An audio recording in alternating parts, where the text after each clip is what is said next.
Pei Chuan Liang, a village party chief in central China's Hainan province, has been devoted to poverty alleviation and rural vitalization in recent years.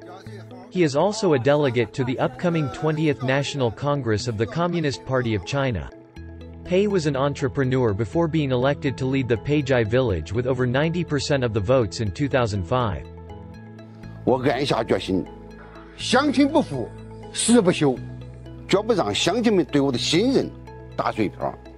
当时呀，村民住了全部是土坯房，村里边啥产业也都没有。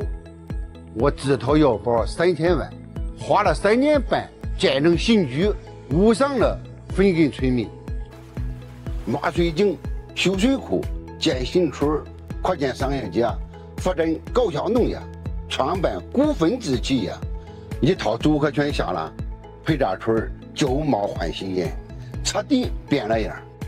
17 years on, Peizhai village has developed from a provincial poverty-stricken village with an annual per capita income of less than 1,000 yuan to a new urbanized community with the income exceeding 20,000 yuan.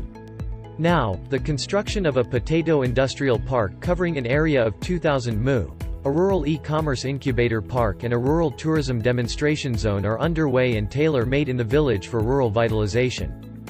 这一段时间呀，我这马不停蹄的走访调研，要把踏航山区农村的可喜变化和农村农民的幸福生活带到大会上去。